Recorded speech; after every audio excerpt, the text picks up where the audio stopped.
I came back from the cabin without warning. I'd forgotten my keys. Walking into the apartment, I went numb.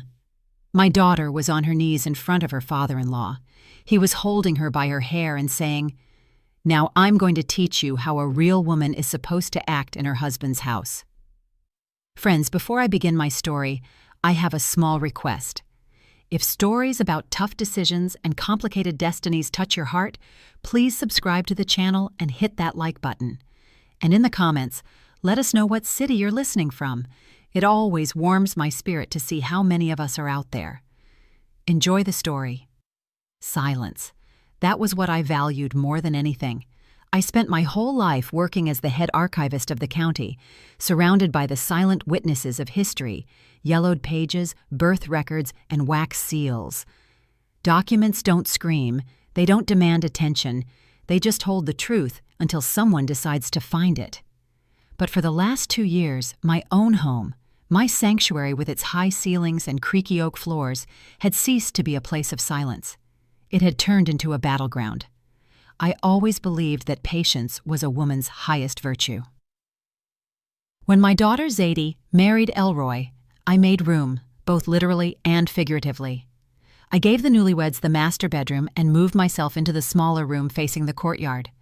I thought I was helping to build a family. But along with my son-in-law, it wasn't just his suitcase that entered our home, but the thick, sticky shadow of his father, Cornelius Thorne. Cornelius didn't just come to visit, he conducted rounds. Every visit felt like a general inspecting a barracks where the soldiers were already guilty of something. "Ms. Althea," he would boom, barely stepping over the threshold, not even taking off his heavy cashmere coat. "It smells damp in your foyer again. This is unacceptable for a home raising the future elite of society." By elite, he meant my son-in-law Elroy, and of course himself. I usually stayed quiet. What was I supposed to say? That the house was old, pre-war, and it breathed the only way it knew how? I just nodded, offered tea, and retreated to the kitchen so as not to interrupt men's business. I could hear him lecturing Zadie for napkins that weren't starched enough, for the soup being too thin, for spending too much time on her drawings. "Artist." He spat the word out like a curse. "A woman should paint comfort in the home, not a mess on a canvas." And Elroy? Elroy sat right there, eyes lowered into his plate, chewing silently. He never defended her. Never. To keep from losing my mind in that suffocating atmosphere, I escaped. My salvation was the cabin, an old A-frame about 20 miles outside the city. There, among the wild berry bushes and ancient oak trees, I could breathe again. I went there at the slightest opportunity, leaving the apartment entirely at the disposal of the Thorne dynasty, as Cornelius loved to call them. I thought my absence made my daughter's life easier. I thought my silence was buying her peace. Lord, how wrong I was. That Thursday, I had driven up to the cabin intending to stay until Sunday. The weather was surprisingly warm for October. The air was crisp and clear. I spent the whole day in the garden, covering the rose bushes for winter. It was only toward evening, when the sun was already dipping behind the pines, that I felt that familiar heaviness at the base of my skull. Blood pressure. I reached for my bag where my medicine kit usually was, and my blood ran cold. The pill organizer was still at home, on the dresser in the hallway. I clearly remembered taking it out to find my keys, and in my haste, forgetting to put it back. Staying at the cabin without my medication was risky. I wasn't at an age to play games with hypertension. Sighing, I packed my things. The last bus had already left, but I was lucky enough to catch a ride back to the city with a neighbor. The whole way, I stared at the lights blurring past the window and thought about Zadie. Lately she had become so pale, so quiet. The mischief that used to dance in her eyes had been replaced by fear. I chalked it up to them adjusting to married life, to the grind. I convinced myself, they'll work it out. Love takes time. The main thing was not to interfere. A mother-in-law always ruins things.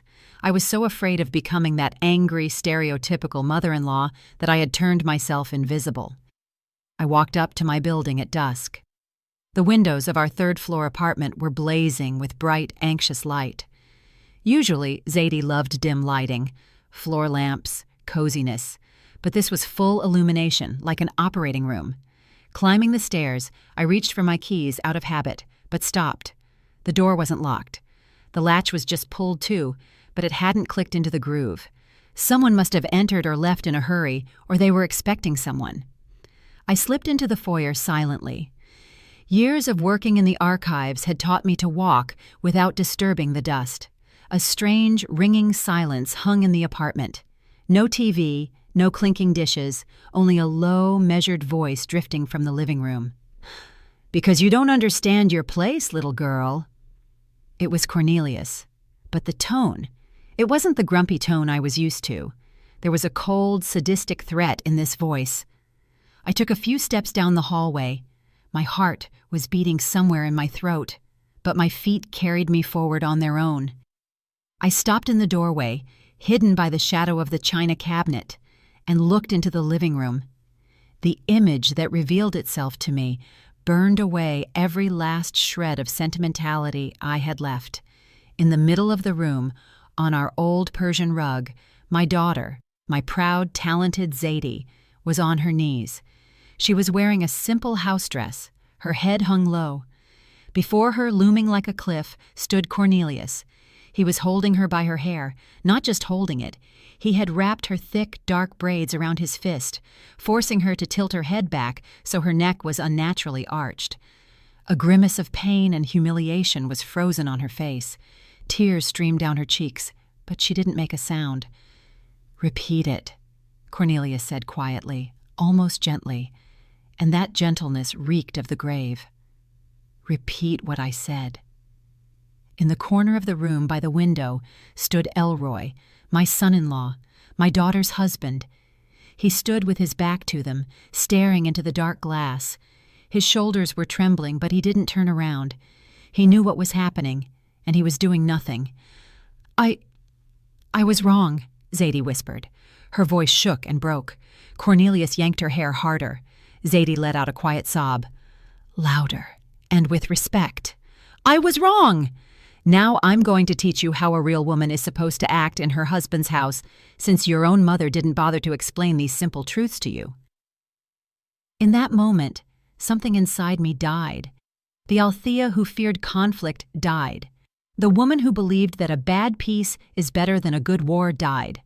All the fear, all my polite softness vanished, evaporated, leaving behind only icy clarity. It was as if I were looking at an old, damaged document that needed urgent restoration, or history would be lost forever. I didn't scream. I didn't throw myself at him with my fists. What could an elderly woman do against a heavy-set man pushing 250 pounds? Any hysteria right now would work against us.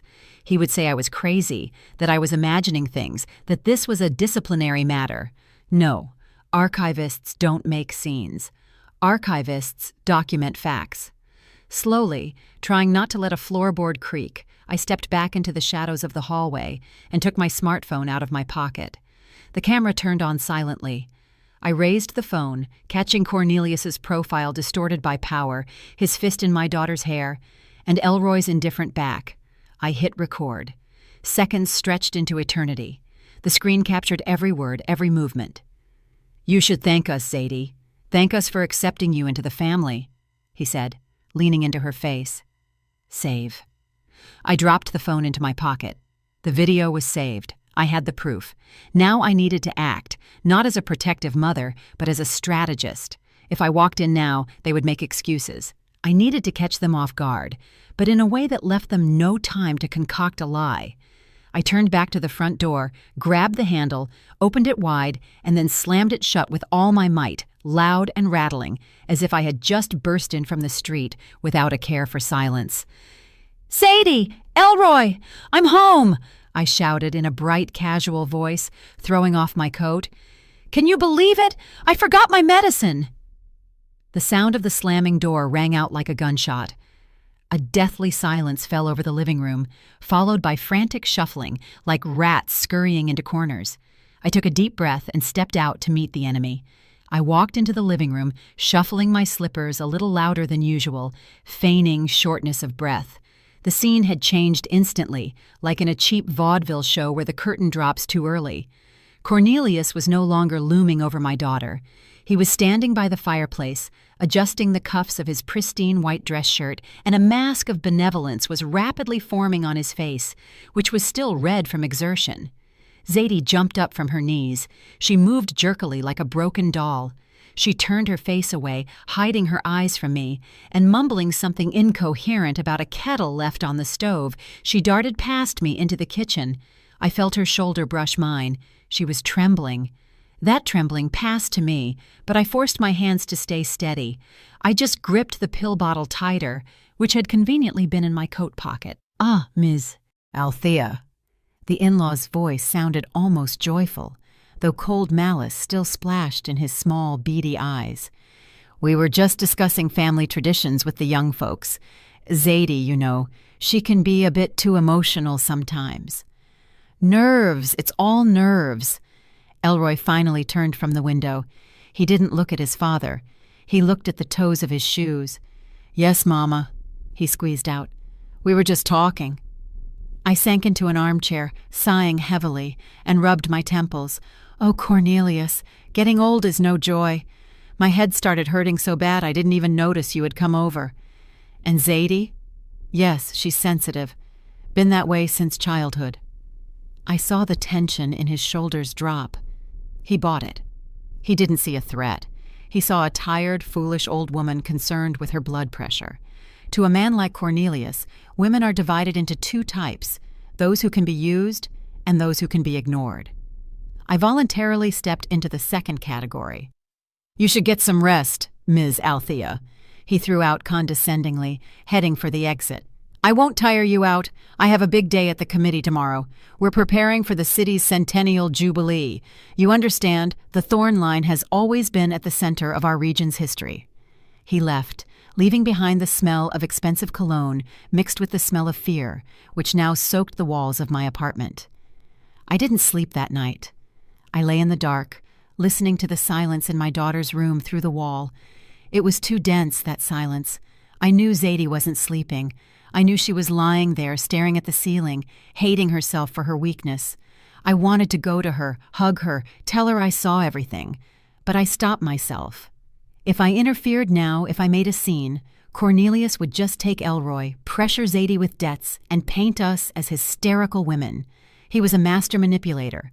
To defeat a dragon, you don't charge at it with a pocket knife. You need to know where the soft underbelly is beneath the scales. I needed a weapon, and I knew exactly where it lay. In the morning, as soon as the city woke up, I dressed strictly but modestly in my usual gray coat and left the house. I told Zadie I was going to the pharmacy, but my path lay in a different direction. The city archives were located in the building of the former Merchants Guild. Massive doors, the smell of old paper and dust. This smell was dearer to me than perfume. I had worked here for 40 years. I was greeted with smiles. The young intern at the front desk didn't even ask for a pass, just nodded. "Good morning, Miss Althea. Coming to visit us?" "Yes, sweetheart." I smiled my most harmless smile. "Decided to check on old friends and clarify a few things from my memoirs." I walked into the vault. It was cool in there, rows of metal shelves stretched into the gloom. I knew this labyrinth by heart. My fingers remembered where to look. I didn't go to the city council section, where Cornelius would have looked for confirmation of his greatness. I went to the private collections section, sealed by special order. 20 years ago, Etta, Cornelius's wife and my best friend, was dying of cancer. A week before the end, she handed me a box. "Hide this, Althea," she whispered then, squeezing my hand with dry, hot fingers. "If Cornelius finds this, he'll destroy everything. Promise me you'll open this only in dire need." I promised. I filed the documents as an unclaimed private archive and shoved the box into the farthest corner of shelf number 17. I hoped this day would never come. I kept the peace of Etta's memory, allowing Cornelius to play the grieving widower and the great patriarch. But yesterday he raised a hand to my daughter. The statute of limitations had expired. I found the box. It was covered in a thin layer of gray dust. Blowing it off, I untied the strings of the folder. Inside lay letters, yellowed envelopes covered in Etta's small beaded handwriting, and beneath them, a thick notebook with a faux leather cover, a medical registry from a private clinic that had closed in the late 90s. I scanned the documents. My heart beat steadily and sharply, like a metronome. This wasn't just a weapon. This was a bomb capable of blowing apart the entire fake facade Cornelius had been building for decades. His vaunted dynasty, his pride in his ancestors' blood, his right to power, it all rested on one big lie. I carefully placed the papers in my bag. Now I knew what to do. Walking out of the archives, I sat on a bench in the square. The sun shone bright but offered no warmth. I took out my phone and dialed the in-law's number. It rang for a long time. He didn't like to answer immediately. He held the pause to emphasize his importance. "Speaking," his baritone finally boomed. "Good morning, Cornelius. It's Althea. I hope I'm not distracting you from state affairs." My voice was soft, almost fawning. "I'm busy, Ms. Althea. Speak to the point." Of course, it's about yesterday. You were talking about the Jubilee, about the campaign for city council. I was thinking, I do have some savings from selling my parents' cabin, and just what I've set aside. I understand elections are an expensive business. Silence hung on the line. I could almost physically feel the calculator clicking in his head. Greed. That was the chink in his armor where I intended to slide the blade. "Go on." His tone changed. The irritation vanished, replaced by predatory interest. "I would like to make a contribution. We are family, after all. And for Zadie, it would probably be more peaceful if we showed solidarity. Maybe you could stop by for tea today? Around 5 o'clock? Zadie won't be here. She went out to sketch so we can talk frankly. About figures." He coughed, trying to hide his eagerness. "Well, family support? That is commendable. I'll find a window in my schedule. I'll be there at 5.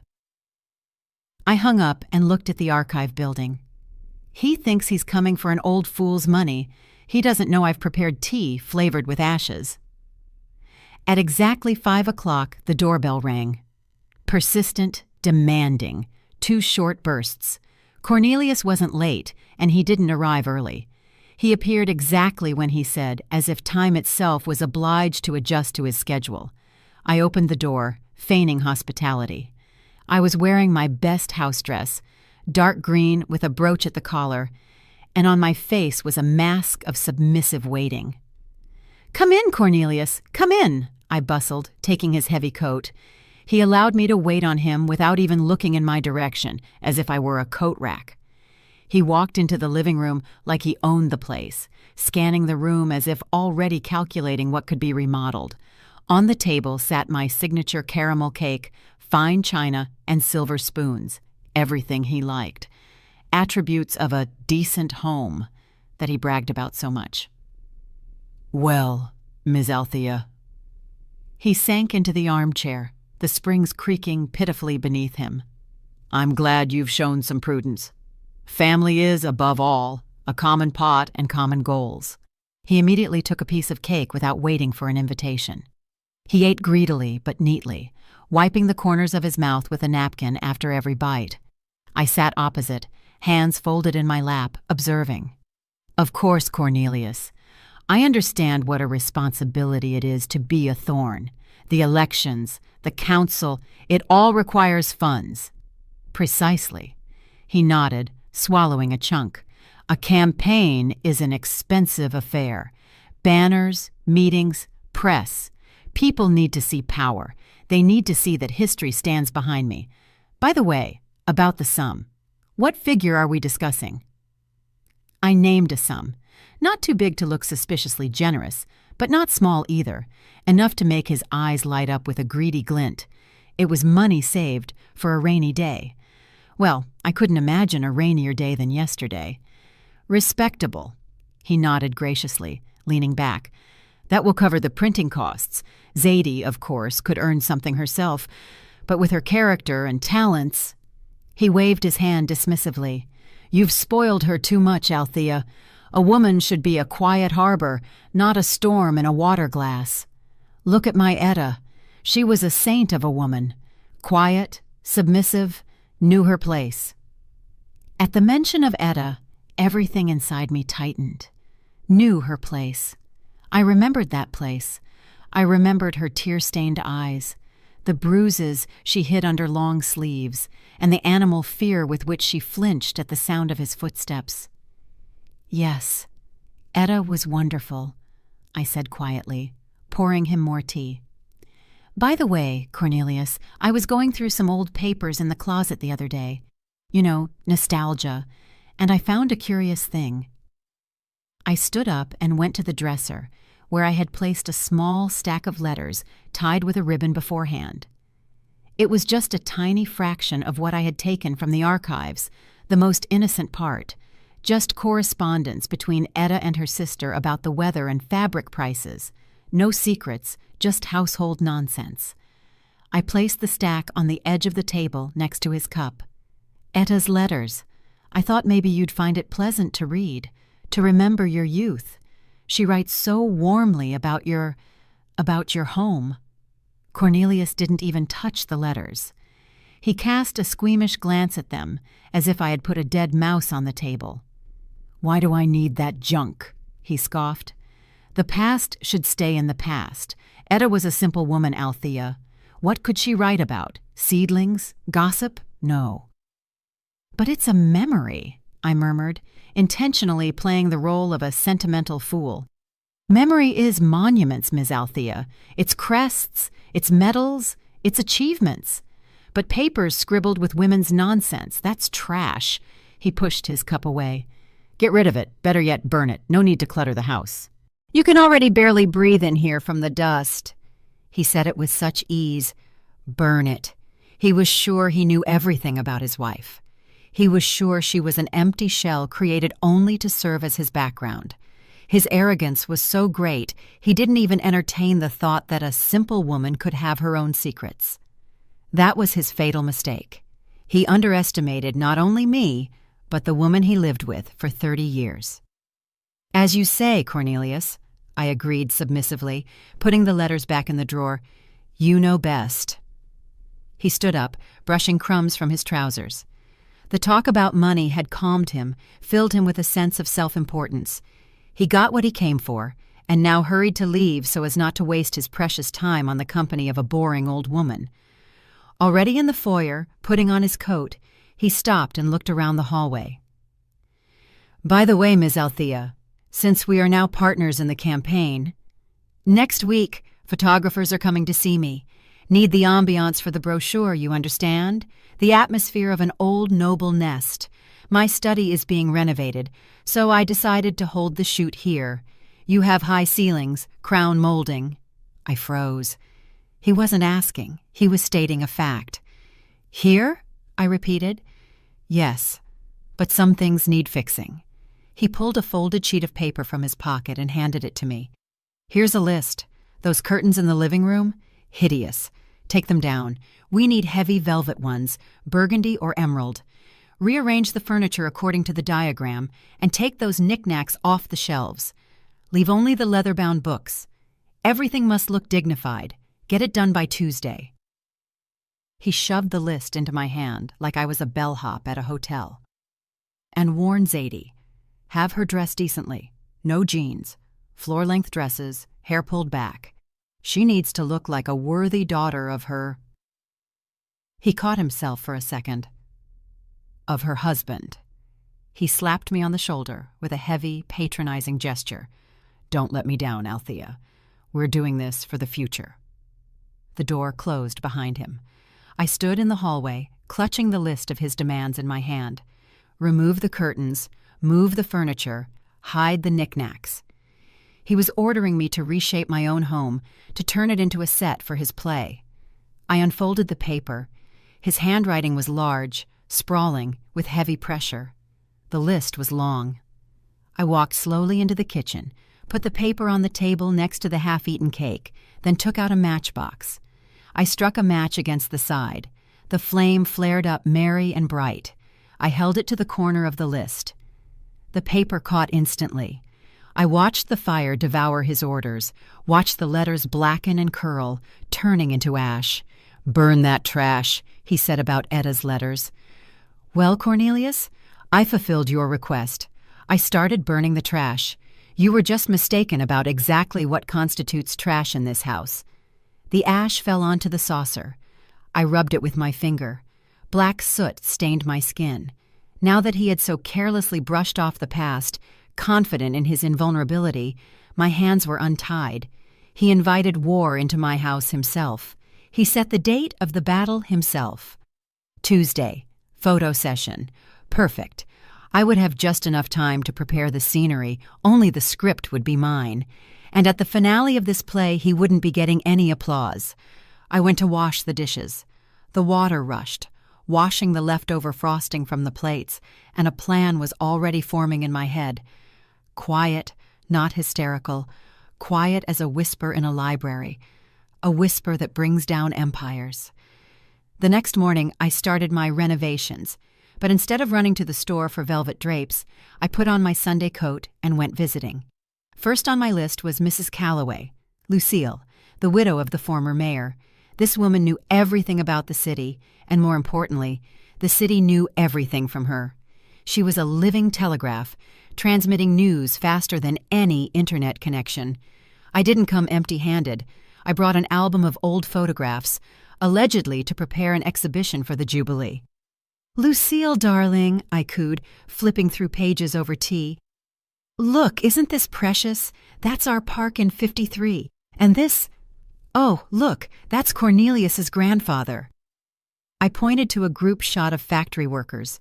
Among them, in a greasy jumpsuit holding a hammer, stood a stocky man. "Strange," I drawled thoughtfully, adjusting my glasses. "Cornelius always says his grandfather was an officer, a war hero, commanded a regiment. But here he is in a pipefitters' brigade in 53. Did officers work as pipefitters?" Mrs. Calloway squinted, bringing the photo to her eyes. "Indeed." A hunter's note rang in her voice. "Very strange. Thorne loves to talk about noble roots and officers' honor. And here a simple laborer. No, labor is honorable, of course, but why lie?" The seed was planted. I knew that by evening, this photograph, or rather the rumor of it, would fly through every parlor in the city. Thorne is a liar. His biography is a fake. That was the first, barely noticeable prick of the needle. That same day, I stopped by 2 more keepers of our city's hearth. To one, I casually showed an old newspaper clipping where the Thorne surname was mentioned in a list of debtors for rent back in 1998. To the other, I complained about how hard it is to find a good notary for asset division these days, and accidentally dropped the phrase, "It's good that Cornelius and I have everything transparent, although they say he has big problems with the banks." I wasn't accusing. I was just wondering. I was a confused old lady finding inconsistencies, and it worked flawlessly. Returning home, I continued my quiet sabotage. On the coffee table in the living room, where Elroy usually drank his evening coffee, I forgot a few brochures. Family law, division of assets, how to protect yourself from spousal debt, psychological abuse, signs and help. In the evening, when my son-in-law returned from work, I watched him from the kitchen through the cracked door.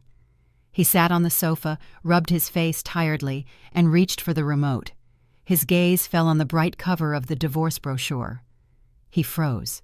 His hand with the remote hung in the air. He looked around, as if afraid someone would see him looking at it, and quickly, fussily covered the brochures with a newspaper. But I saw his shoulders tense up. Fear, sticky, cold fear, began to seep into his cozy little world of submission. At night, when the house went quiet, I finally sat at my desk and took out what really mattered. Etta's letters. The ones Cornelius ordered me to burn. I turned on the desk lamp and put on my reading glasses. My hands were trembling slightly as I unfolded the yellowed sheets. I knew there might be something important, but what I read turned everything upside down. "Dearest Althea," Etta wrote in a letter from 1978, "I don't know how to live with this lie. Cornelius forbade me to speak even to doctors. He said if anyone finds out, he'll kill himself or me. Mumps. Ordinary childhood mumps that he had when he was 12. The doctor said, sterility, absolute, irreversible. I reread those lines 3 times. Sterility. I picked up the next letter. We took a boy from the orphanage in the next county. Cornelius arranged everything. He paid the head doctor a huge amount of money to rewrite the birth certificate so no one would know he isn't our child. We named him Elroy. Cornelius said, "Now I have an heir. The line won't break." But he hates him, Althea. He looks at him and sees not a son, but proof of his inadequacy. He punishes him for every breath, for every step. He breaks him so no one suspects that this boy doesn't have his great blood.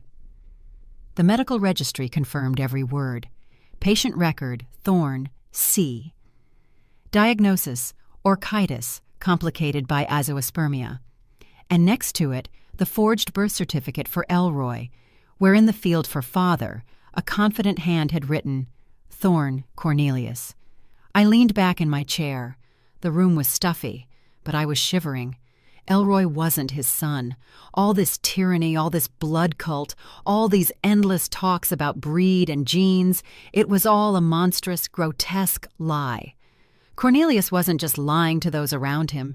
He built a hell for an adopted child to hide his own male inadequacy. He bullied Elroy his whole life, suppressed his will, turned him into a doormat just because the boy's very existence reminded him of his defect. And at the same time, he demanded he be a worthy Thorne.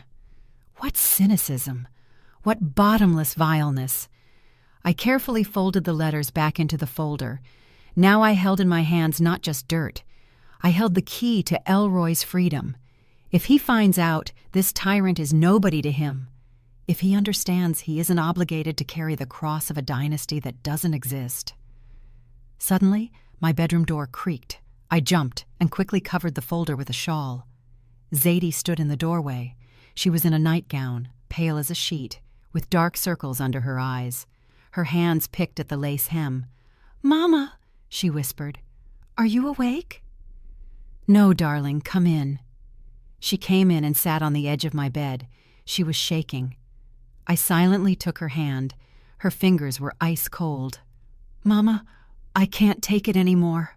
Her voice broke into a sob. He doesn't just yell." I squeezed her hand tighter. "Tell me." "This afternoon, when you were out, he called, Cornelius. He said I have to take out another loan for $50,000. My breath caught. "But you already have the mortgage and that car loan." "Mama, that's not all." She looked up at me with eyes full of terror. "He made me take out 3 loans already in the last year. For his projects, for his investments. He said it was temporary, that he'd pay it all back with interest as soon as he won the tender, but he doesn't pay anything back. He just spends the money, Mama, on his suits, on banquets, on creating an image." "Lord have mercy," I exhaled. "Why didn't you say anything?" "He threatened me." Zadie started crying, covering her face with her hands. "He said if I refused or told anyone, he'd make Elroy divorce me. He said he'd sue for custody if we ever had kids, that he'd have me declared mentally incompetent, that he has connections everywhere. Mama, I signed everything. I'm scared of him. He's crazy." I hugged my daughter, pressing her head to my chest. I stroked her hair, feeling cold, calculated rage boiling inside me. He wasn't just a tyrant, he was bankrupt. He was a parasite attached to my daughter, sucking the life and future out of her to feed his bloated pride. He drove her into a debt pit. He blackmailed her with a family he never had by right of blood. "Hush, baby girl, hush," I whispered, rocking her like I did when she was small. "Everything is going to be all right. No one is going to touch you. No one is going to take your future." I looked at the folder under the shawl, then at the clock. It was 3:00 a.m. "Go to sleep, Zadie. Tomorrow is a new day." "Mama, what are we going to do?" She lifted her tear-stained face. "We're trapped." "No," I said firmly. "We aren't the ones trapped. He is. He just doesn't know the lid is slammed shut yet." I tucked her in, gave her a sedative, and waited until she fell asleep. I didn't go to bed myself. I sat in the dark and thought. The stakes had risen to the heavens. This was no longer just about moral humiliation. This was about financial catastrophe and criminal acts.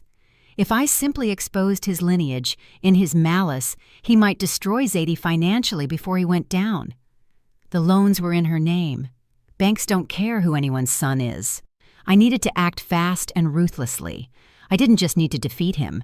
I needed to crush him publicly, so that no one, not the banks, not the judges, not Elroy, would have any doubt about who he was. Tuesday. Photo session. No, that's too small. I remembered the dinner. The celebratory dinner he planned to host in honor of launching his campaign. "Gather the best people in the city," he said. Excellent. I will help him gather the best people. I will throw him a reception this city will never forget. I took out my planner and started making a guest list. Not the ones he wanted to see, sycophants and new money, but the ones he feared, the ones who remembered real history, and those who could witness his collapse. I wrote the first name. Head of the credit department at First National Bank. Second, editor-in-chief of the City Gazette. The war had moved into the active phase, and I, Althea Vance, the quiet archival mouse, was preparing to be its general. The next morning I called Cornelius. My voice sounded excited, but it was the excitement of a devoted assistant ready to do anything for her patron's success. "Cornelius, I have amazing news," I chirped into the receiver. "I spoke to my acquaintances. You won't believe it, but Mrs. Calloway and even the chairman of the Veterans Council expressed a desire to personally congratulate you on your nomination. They want to see you in an informal setting, so to speak. No ties." A pause hung on the line. I knew he was puffing up with pride right now like a turkey. The attention of the old guard was a drug to him. "Well then," he drawled leisurely. "That is to be expected. People are drawn to leaders. When?" "Saturday. At my place. I'll host a dinner. Only our most important people. It will be a perfect rehearsal before the big banquet." "Good." He agreed so quickly I barely suppressed a smirk. His vanity was his guide, and I was leading him straight off a cliff. "Just Althea, make sure the table is appropriate. No potato salad, game, sturgeon, good wine. I'll send a wine list." "Of course, Cornelius. Everything will be top tier." I spent the whole week preparing, but not for a celebration, for an execution. I ordered food from a restaurant so I wouldn't be stuck at the stove. I needed my strength. I polished the silverware to a mirror shine so it would reflect his disgrace, and I sent out the invitations. But the most important thing I did was on Friday. I went to the bank. I didn't have power of attorney, but I had an old acquaintance, Mr. Henderson, the branch manager, with whom we once worked on the Historical Preservation Commission. I came to him not as a client, but as a weeping mother. "Robert," I said, sitting in his office and crumpling a handkerchief, "I'm scared for my daughter, my son-in-law. He's acting strangely, taking out loans, says it's for his father's business. But I see there's no money. Zadie cries, says she signed some papers without looking. I'm begging you, just tell me how bad it is. I'm not asking for statements, I just need to know. Do I sell my apartment to save them from prison?" Mr. Henderson, a soul of kindness, couldn't refuse. He went pale looking at the monitor. "Ms. Althea." He took off his glasses. "It's not just bad, it's a catastrophe. 3 consumer loans, crazy interest rates, and all the money was transferred the same day to accounts of some fly-by-night brokerage firms. It's a pyramid scheme, Althea, pure and simple." He printed me an unofficial reference, movement of funds, signatures, dates. It was proof not just of stupidity, but of Cornelius's criminal negligence, playing with my daughter's money in a casino called Investments. Saturday arrived. By 6:00 p.m., my apartment was transformed. I had removed extra items, creating an illusion of space. The table was covered with a snow-white tablecloth. Crystal sparkled. The guests began to gather. Mrs. Calloway arrived in a severe black suit, lips pursed. Old Dr. Abernathy came, who had known everyone in this town since they were in diapers. 3 other respected citizens arrived, the very matriarchs and patriarchs whose opinion was law. They greeted each other with restrained nods. They didn't come to celebrate. They came to watch the spectacle of unseen audacity I had hinted at. Cornelius appeared last. He walked in like a victor in a new graphite-colored suit with cufflinks sparkling in the chandelier light. Elroy and Zadie walked behind him like shadows. Zadie was in a long gray dress, pale, with a dull gaze. Elroy in a tight jacket, hunched over, twitchy. "Greetings, ladies and gentlemen," Cornelius boomed, spreading his arms. "Glad to see the cream of our society at one table." The guests responded with polite but cold nods. Cornelius didn't notice, or didn't want to notice. He walked to the head of the table and sat down, not even waiting for the ladies to be seated. Dinner began. Cornelius talked. He talked about the fate of the nation, about the decline of morals, about how important it is to preserve traditions. He ate sturgeon, washed it down with wine, and pontificated. "My line," he broadcasted, raising a glass, "has always served as an example. My grandfather fought in the war, my father built this city, and I, as the head of the family, carry this banner. We thorns, we are steel." Mrs. Calloway coughed delicately. "Excuse me, Cornelius," she said quietly, "but what regiment did your grandfather serve in? I was just going through the archives recently." Cornelius froze for a second, but immediately recovered. "Cavalry, of course. Guards regiment. Swords drawn. Huzzah!" Mrs. Calloway exchanged glances with Dr. Abernathy. A mixture of pity and contempt read in their eyes. The tension at the table grew. The guests barely ate. They were watching this one-man show, waiting for the climax, and Cornelius began to bring it closer himself. The wine hit his head. He felt the audience wasn't warming up and decided he needed to show power. "Zadie!" he barked suddenly, slamming his palm on the table. "Why are the glasses empty? Are you asleep? Tend to the guests. What did your mother teach you?" Zadie flinched, dropping her fork. The sound of silver on china rang out deafeningly. She jumped up hastily, grabbed a bottle of wine. Her hands were shaking. She reached for Mrs. Calloway's glass, but the bottle slipped from her damp fingers. Red wine splashed onto the tablecloth, spreading in an ugly stain that looked like blood. "Clumsy!" Cornelius roared. His face turned crimson. "You embarrass me. Can't even pour wine." He raised his hand. It was a reflex motion, practiced by years of impunity. He wanted to slap her hand or shove her, like he did at home. Elroy shrank into his chair, closing his eyes, but the blow never landed. I stood up calmly, without sudden movements. I walked over to Zadie, took the bottle from her hands, and set it on the table. Then I put my hand on her shoulder. My palm was heavy and warm. "No," I said. My voice was quiet, but in the ensuing silence, it sounded like a gong strike. "She will not be pouring. She is not the help, and she is not your property." Cornelius slowly turned his head to me. His eyes bulged with surprise.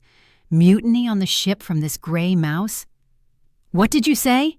he hissed. "You dare dictate to me in the presence of my family?" "This isn't your family, Cornelius." I called him by his first name without the "Mr." for the first time in 20 years. "And this isn't your money." I pulled the folder from under a napkin, the one with the bank statement, and threw it on the table right onto the plate with the half-eaten sturgeon. "What is this?"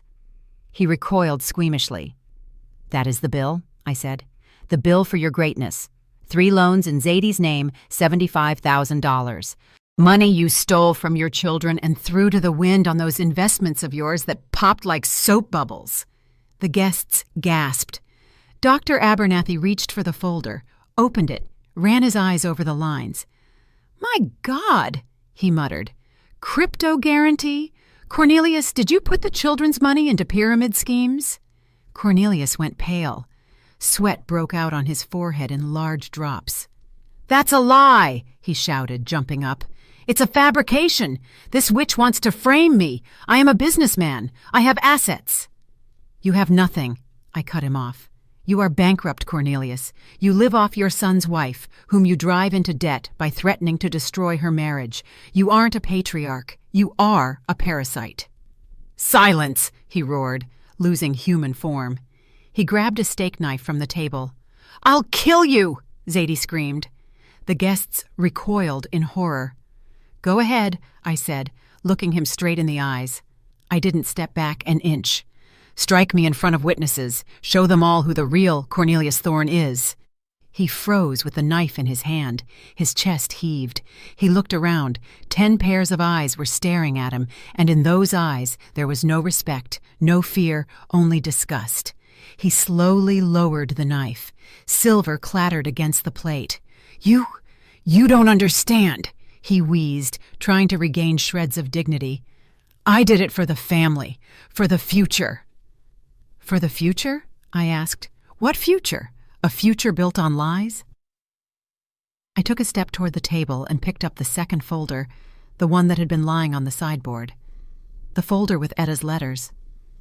"Speaking of the future," I said, opening it, "and the past. You love to talk about blood so much, Cornelius, about dynasty, about how important it is to pass on genes."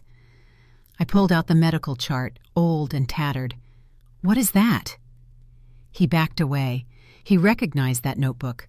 I saw it in his eyes. Animal terror splashed in them. "It's a medical history," I said loudly so everyone could hear, especially Elroy. "Your history, Cornelius. 1978. Elroy raised his head. For the first time all evening, he wasn't looking at the floor, but at me. A spark of understanding appeared in his gaze. "Don't you dare," Cornelius whispered. "Don't you dare." "Why?" I asked. "You love the truth. So let's tell the truth. Let's tell everyone, and your son too, why you hate him so much, why you tried to break him his whole life. Isn't it because every time you look at him, you remember he isn't yours?" The silence in the room became a vacuum. It felt like the air had vanished. "What?" Elroy's voice sounded raspy, like metal scraping. "What did you say, Mama?" I turned to my son-in-law. "He is not your father, Elroy. You are adopted. Your father is sterile." The bomb detonated. Shrapnel flew in all directions, and there was no way back. At the table, someone knocked over a glass, but no one turned at the sound of breaking glass. All eyes were glued to Cornelius. He stood white as a sheet, mouth twisted as if punched in the gut. His carefully constructed world, his myth of the dynasty, his power, it all crumbled to dust in 1 second. Elroy slowly rose from his chair. He looked at the man he had called father all his life with a strange, childlike bewilderment. "Is it true?" he asked quietly. "Pop, is it true?" Cornelius was silent. His chest heaved convulsively. He searched for words, searched for a lie that could save him, but this time the lie didn't come. Too many witnesses, too heavy the evidence lay on the table. "Elroy," he began hoarsely, trying to return to a commanding tone, but his voice cracked. "Don't listen to this crazy woman. She wants to tear us apart. She's jealous of our family." "Family?" Elroy repeated. Tears rang in his voice, but they weren't tears of pity. They were tears of revelation. "You told me my whole life I wasn't worthy of your blood, that I shamed the Thorne line. You beat me with a belt for getting C's because Thornes don't get C's. You made me quit music because men in our family are engineers.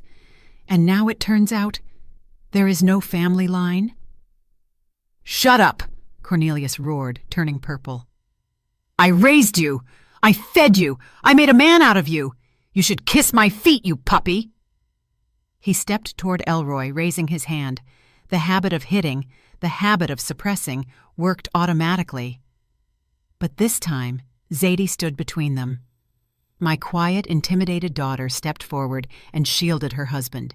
She straightened up, squared her shoulders, and suddenly I saw in her that little girl who once wasn't afraid to climb trees and fight with boys. "Don't you dare," she said, clear, loud. "Don't you dare touch him." Cornelius stopped. He looked at Zadie, then at me, then at the guests who watched this scene with horror and revulsion.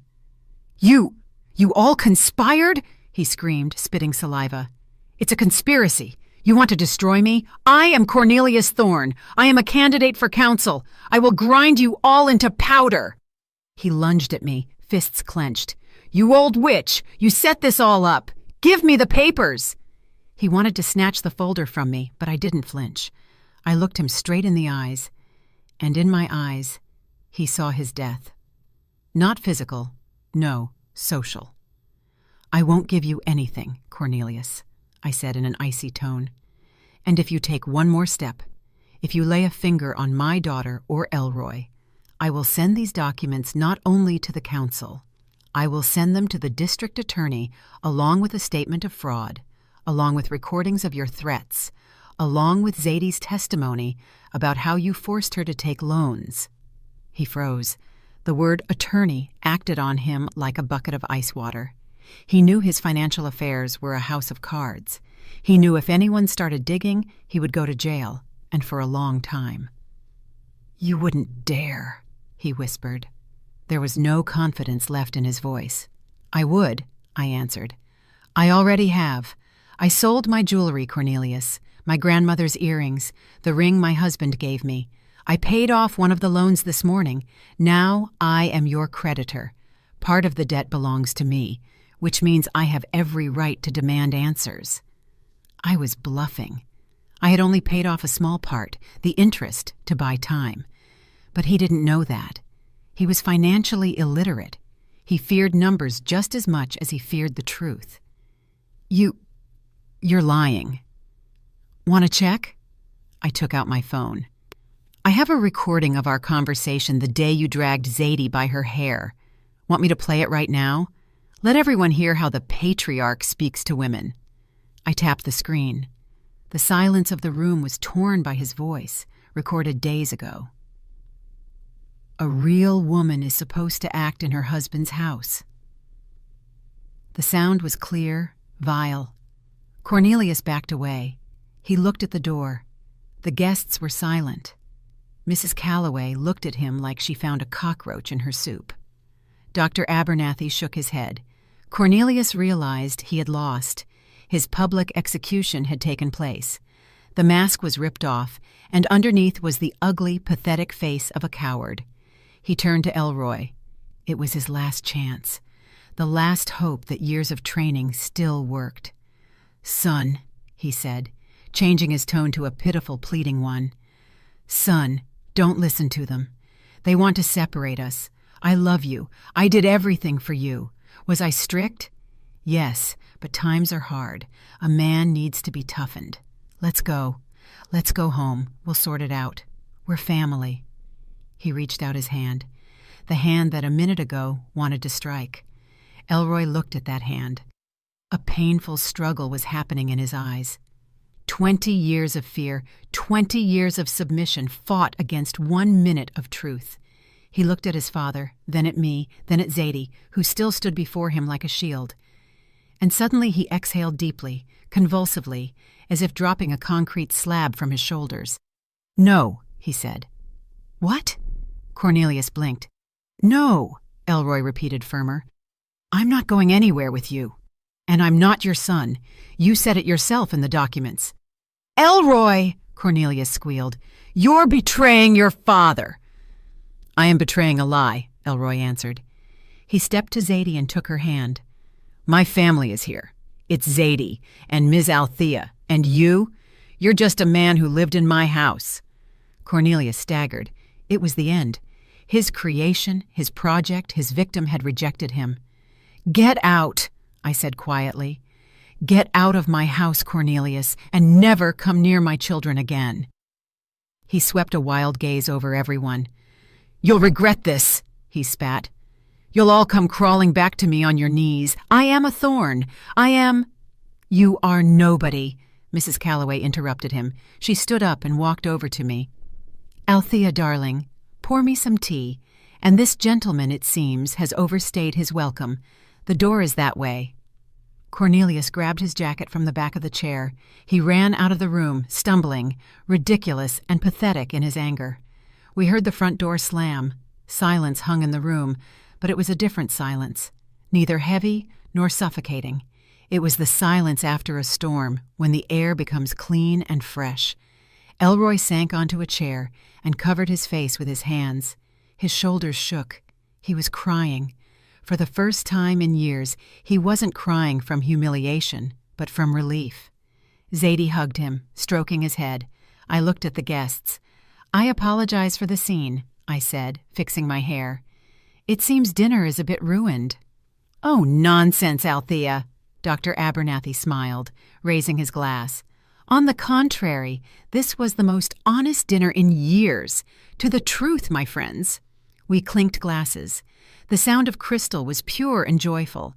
I took a sip of wine and felt warmth spread through my body. The dragon was slain, but I knew he would still try to lash his tail. I was ready for it. The next morning, Cornelius didn't disappear. He came back. Not to the apartment. No, that path was closed to him. I had changed the locks that night, calling a 24-hour locksmith. He returned to Elroy's life, trying to punch a breach in his newfound armor through the phone. The calls started at 7 o'clock a.m. Elroy sat in the kitchen, pale, with a cup of cold coffee, staring at the screen where Father flashed. The phone vibrated, crawling across the table like a beetle, demanding attention. "Don't answer," Zadie said quietly, covering his hand with hers. But Elroy answered. The habit of obeying was too deep. He pressed answer and put it on speaker, as if he needed us to hear too, to be witnesses and protectors. "Elroy!" Cornelius's voice no longer sounded commanding, but hysterical, cracking into falsetto. "What are you doing? Do you realize what you've done? You disgraced me in front of the whole town, but I am ready to forgive. Do you hear? I am ready to forgive your stupidity. It's that old witch, Althea. She bewitched you. She always envied me, envied men, because she's an empty woman with no man of her own." I stood at the stove, flipping pancakes. My hand didn't tremble. His insults didn't wound anymore. They were predictable as autumn rain. "She's lying, Elroy," he continued, screaming into the phone. "Those documents are fakes. She bought them in an alley. I am your father. You are my blood. And if you don't come out to me right now, don't come downstairs, I will call the creditors right now. I'll tell them where your wifey lives. I'll tell them she's a fraud. They'll come, Elroy. The collectors will come. They'll take everything down to your underwear. Choose. Either you come down and we go to campaign headquarters, or your life turns into hell." Elroy looked up at me. Fear splashed in his eyes again. Fear of collectors, of the omnipotence of a father who always knew how to solve or create problems. I turned off the stove, wiped my hands on a towel, walked to the table, and took the phone from my son-in-law's hands. "Good morning, Cornelius," I said into the receiver in a calm, matter-of-fact tone. "You seem to have forgotten what I told you yesterday." "You—" he choked. "Put my son on." "You have no son," I cut off. "And regarding the creditors, don't bother. I already spoke to them." "What?" he choked. "I was at the bank, Cornelius, this morning at opening. I showed them documents. Not the ones about your sterility, that's personal, but the ones about your schemes. About how you forced Zadie to take loans under duress. About where the money went. You know, very smart people work in the bank's security department. They really didn't like that their money was feeding pyramid schemes." Silence hung on the line, heavy, cotton-like. "You're bluffing," he croaked finally. "No. I filed an application for debt restructuring in connection with fraudulent actions of a third party. That is you. And I attached the recording of our conversation. That same one. The bank was very interested. They are already preparing a request to the police." It was a half-truth. I had indeed filed the application, but the bank was still only reviewing it. However, to Cornelius, who panicked at any audit, it sounded like a sentence. "Ah, you wretched," he whispered. "You have a choice, Cornelius," I continued, looking out the window where his figure loomed near his car. "You get in your car right now and drive away. You withdraw your candidacy from the election for health reasons, and you disappear from the city. If you do this, I might withdraw the statement. Might. But if you call Elroy or Zadie one more time, I will publish the medical registry. The whole city will know the last of the Thorns is a blank, a dud." I hung up. We walked to the window. Cornelius stood down there, looking up at our balcony. He looked like a deflated balloon. His shoulders slumped. He stood for a minute, then kicked the tire of his car, got behind the wheel, and peeled away abruptly. Elroy watched him go. "He left," he said quietly. "Yes." I nodded. "He left, but it wasn't the end yet. Cornelius was wounded, but not killed. His ego couldn't accept defeat." An hour later, the doorbell rang. A courier stood on the doorstep. He brought an envelope. Inside was a subpoena. Cornelius was suing Elroy, demanding reimbursement for upbringing and maintenance expenses for the last 18 years. An absurd, insane lawsuit dictated by desperation and a desire to hurt one last time. He demanded millions. Elroy read the paper and went white.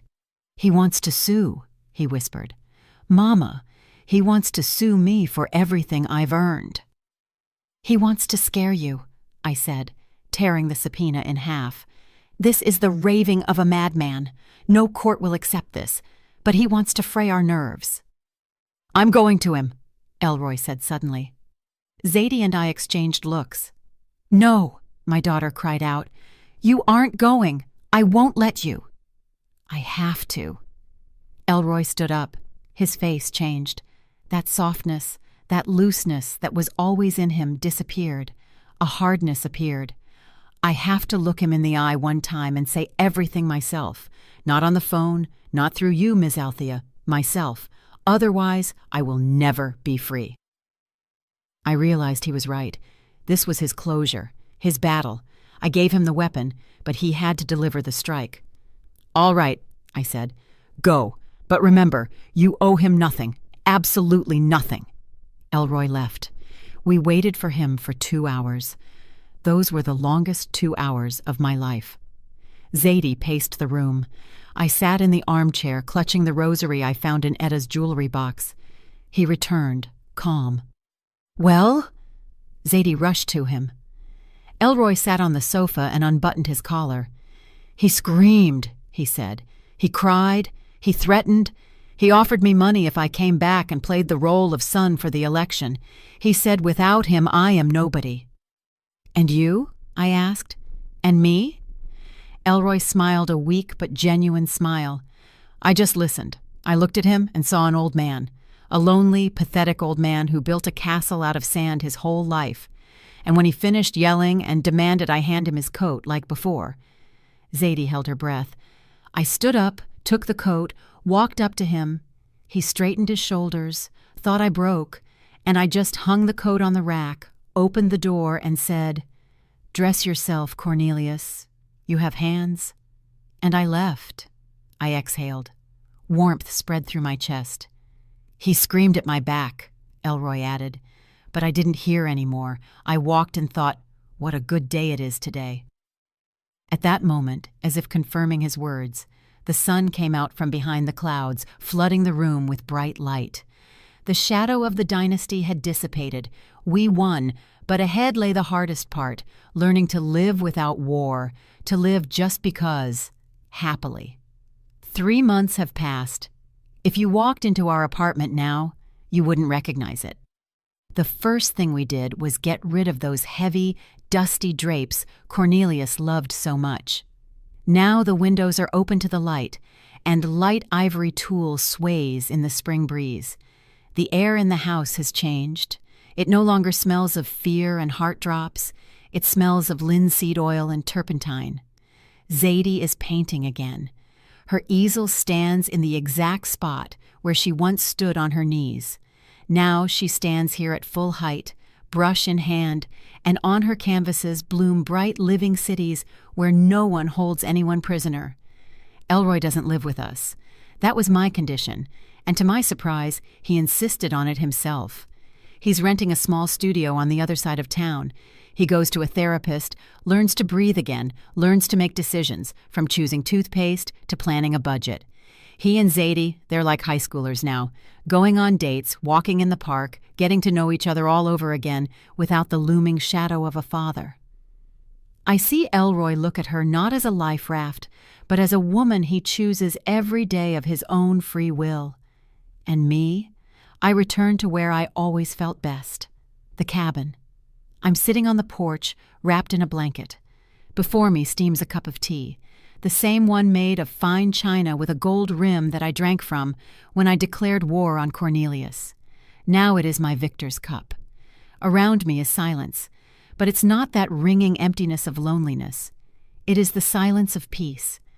I spent the whole morning in the garden, planting roses.